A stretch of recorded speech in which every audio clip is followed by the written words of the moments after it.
Before I show you the chart, I'll just explain that there are two possible results to a money printing round. One is that it creates a credit boom, where the purchasing power of credit, of all of credit as a market cap of credit that exists, the purchasing power of that stuff in the economy increases, and the purchasing power of money bleeds at the expense of credit. So the price of gold, which is money, goes down at the expense of credit, which is the total market cap of dollars that exist.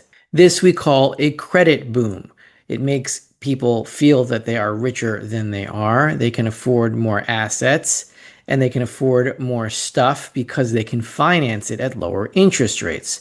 So, what creates a credit boom is low interest rates where people can consume more, go higher into debt, get more assets, and this triggers industry to create more of this stuff, and it creates an economic boom. Eventually, when that busts, you see the debasement in the credit value, and the purchasing power of the dollar goes down, not just in individual dollar units, but in the total market cap of all dollars that exist goes down. And all of that purchasing power heads back into money, into gold itself. And that's why during a bust, the purchasing power of gold goes up relative to the purchasing power of all dollars. Even if the value of an ounce of gold goes down in dollars, still the purchasing power of it goes way, way up. So to put it succinctly, a QE round can either create a credit boom, which will bring the value of gold down and the value of credit up, or it can just create debasement, which increases consumer prices and doesn't do anything for asset prices at all. And there is one way to tell what is happening. Are we going through another credit boom, or are we going through a debasement where it's just the prices of consumer products that go up and make everyone poorer, and there is no credit boom? Because if that's the case, then this is the last round of money printing and there won't be another one.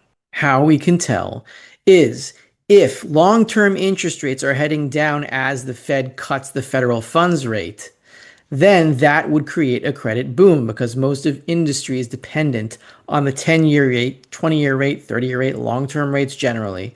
So if those rates are going down as the Fed is cutting, then the economy is following the Fed into another credit boom. And that means that there will be some time before the end game hits. But the question is that happening now? And the answer is emphatically no. Not this time. Commodities will rise, but gold will go up faster, just as in the 1970s. From mid-1971 to early 1980, the gold price rose by 25 times, whereas the copper price increased by only 2.4 times, lead by 4.3 times, tin by 4.8 times, nickel by 2.2 times, and zinc by 2.4 times. Only oil kept pace, increasing 22 times. These were big increases. Tripling a price over 10 years yields an annual inflation rate of 12%. But the effects of debasement were nevertheless muted by demand destruction, meaning the effects of debasement were muted by demand destruction. That means that there was less demand for these commodities, where debasement would bring the price up in dollar terms, because that's what debasement does.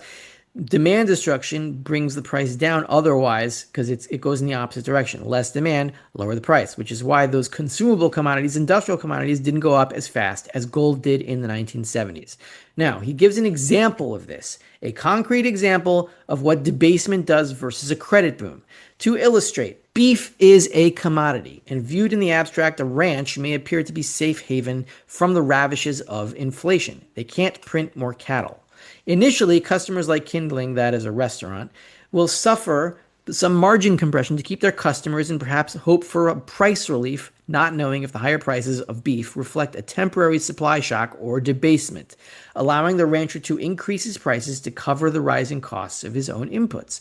But with only 5% gross margins on each meal, remember this is a restaurant, they get about 5% margins on each meal, Kindling can suffer food and alcohol price increases of only 13% after the 40% last year before there is no margin left. The restaurant has to raise prices.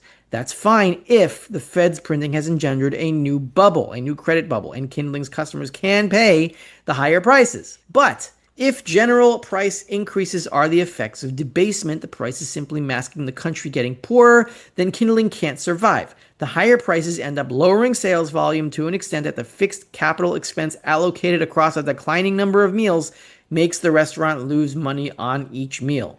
The restaurant closes. The rancher loses a customer. The rancher suffers the same fate. He must raise prices to cover rising input costs, but finds that increasing prices loses customers. The same dynamic applied to copper and steel and lumber and tin.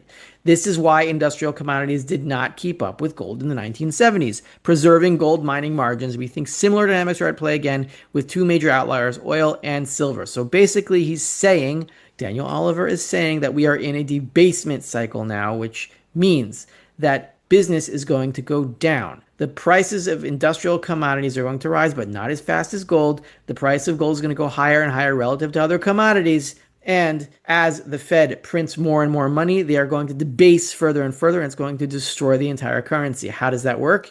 He gets into it right here. This is the end game described by Murmichan, and he uses the word end game. The words end game. There are two words, actually, right? End and game. This will be the second phase of the gold bull market, a move that has not yet begun, the move to reflect the market realization that the Fed is powerless to save private equity or control interest rates without buying the entire bond market, meaning the Fed can't control interest rates anymore.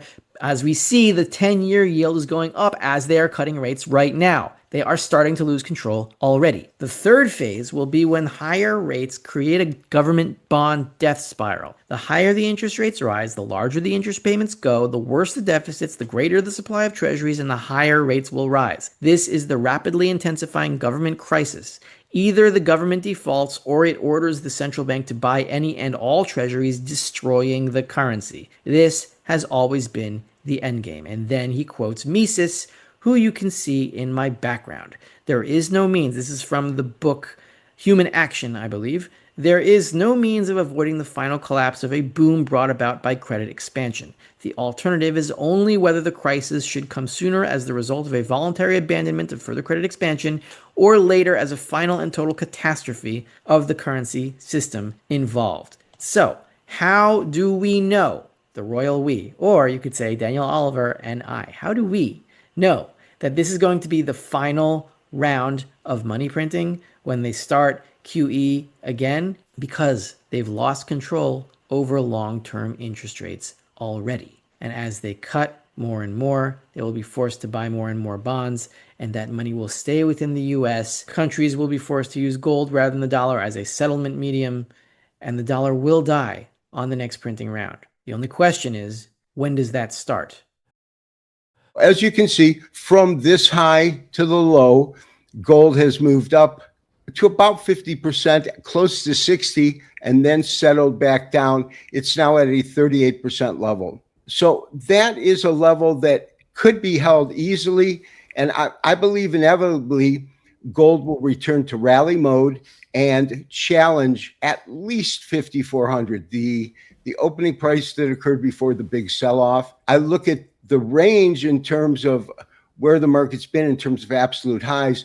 This high was an intraday high. It was a wick. What that means is when it went there, it didn't hold. It was unsustainable, and it actually fell from 56 back down to 54. So it took back $200. So the real range to me is about 5,400 to about 4,600. And what I'm disregarding is these wicks, these intraday highs and intraday lows, because they weren't sustainable. In other words, if it closes at that point, that means that as the traders brought it down to those lows, there weren't people buying the dip. They were thinking either it's going lower, they were uncertain, but it wasn't a point for them to bid it higher, which means that it wasn't oversold.